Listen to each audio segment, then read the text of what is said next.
The Galapagos is an incredible destination, but is so remote it can be intimidating. Sure, you can book an incredibly expensive cruise or go with a tour company, but it's not only possible, but incredibly enjoyable to do it on your own. In this video, we'll cover the ins and outs of Santa Cruz. Why Santa Cruz? Well, everyone loves a little window shopping.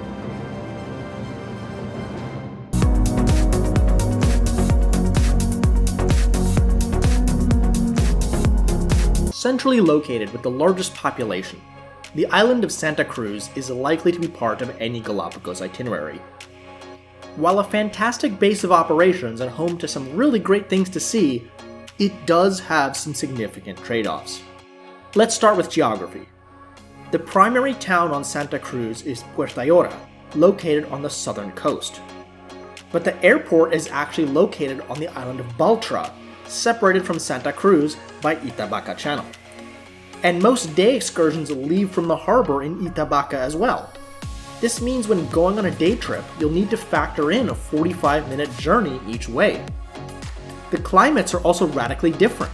It may be cloudy and cold in Hora, but unbearably hot and sunny on the other side of the island. Let's start with arriving at the airport.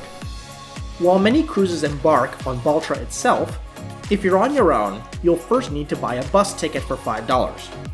This bus drops you off at Itabaca Channel, where your luggage will be transferred to a ferry boat, for which you'll need to pay $1. Finally, after the ferry, there'll be another bus to get to town for $5, though taxis will try and get you to pay more. Hora is a very walkable town, and taxis are a fixed $1 within the central area. There's 3 places of note within the town itself. The first is the fish market, which is open both mornings and nights when boats come in. Fishermen and locals battle the wildlife for the catch of the day in an incredibly amusing display. A short walk or bike ride to the east of town is the Charles Darwin Research Station. Here is one of the breeding centers for giant Galapagos tortoises. I was so excited to see these gentle giants up close. I'd actually see plenty in the wild, but we'll get to that later. There's a host of other animals on display as well. Just south of the breeding center is a small beach teeming with marine iguanas. The other important place in town is Charles Binford Street, which in the evenings transforms into a giant food mecca. Food, like everything in the Galapagos, is really expensive, but you can get a full Ecuadorian feast with seafood for $10. I went all out for $20 one night for langoustini, which was delicious. There's 2 more places near the town of Hora worth considering. Only accessible by boat is German Beach, Playa de los Alemanes, and Camino a las Gretas, a rock formation with some great snorkeling. About a 35-minute walk from town is Tortuga Bay. The large beach is beautiful, but exposed to the sea, so swimming is too dangerous. But keep walking to the end and you'll stumble across a wonderful cove. I'm not much of a beach person, but it really was a beautiful place. There was also all sorts of wildlife, from sea turtles to rays and all kinds of birds. Supposedly there's a water taxi back to town, but it wasn't there when I was. Just make sure you get there early before the hordes of tourists descend. So all that's just around the town of Hora. What about the rest of the island? Well, I suggest doing it by bicycle. It's 30 kilometers, but fortunately, it's mostly downhill. Rent or borrow a bike, and cheat by taking a taxi up to Los Gemelos, 2 giant sinkholes at the top of the island. There's a trail connecting them, teeming with many different kinds of finches.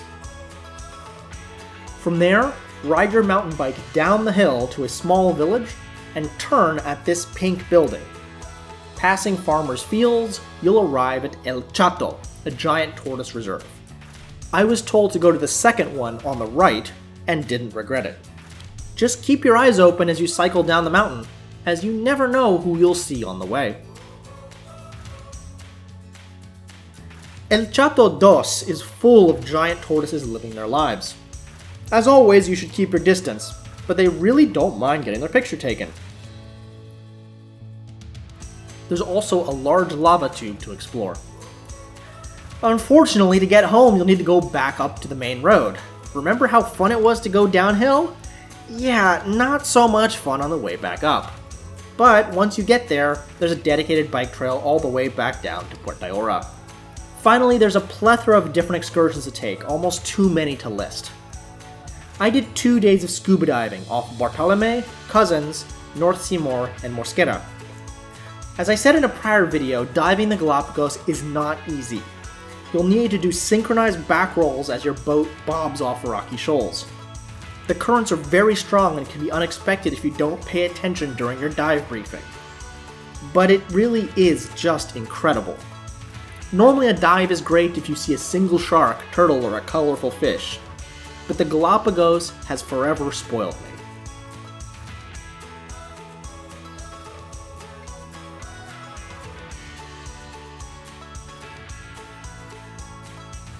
Of course my GoPro malfunctioned on 2 of the dives, including when a manta ray swam right over us.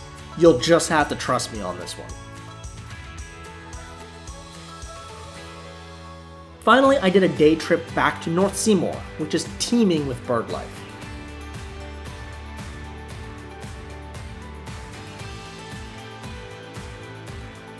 Blue-footed boobies doing their mating dance.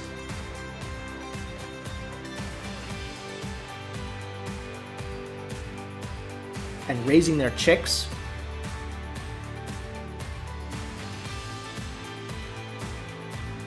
Male frigate birds puffing out their chests. Females in their nests. And baby frigate birds that... I'm sorry, I just can't take them seriously. There were also several male land iguanas with their orange mating colors. There's a host of other birds as well, and the omnipresent sea lions trying to steal the show. From there, the tour went to Playa Las Vacas, a picturesque beach that is the epitome of a tropical getaway.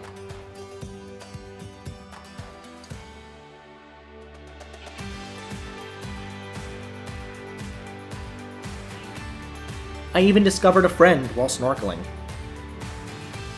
If you want to go to any of the other 2 inhabited islands, there's ferries to Isabela and San Cristobal at the main ferry pier. The pier is worth checking out even if you aren't going by boat, as there's baby Galapagos sharks there in the evenings. So that's the island of Santa Cruz. While there's only a few things to see and do in the town itself, it serves as a launch pad for many more adventures in the Galapagos. Chances are you'll spend a few days in Santa Cruz because of the airport, but if you have 5 or more days in the Galapagos, and you really should, consider visiting another island as well. While I've already covered San Cristobal, if you can pair Santa Cruz with only one of them, I really suggest Isabela. And that's where we'll be going next time. Thanks for watching. If you liked this video, please give it a like and subscribe for more flight reviews and travel stories. I'll see you on the next one.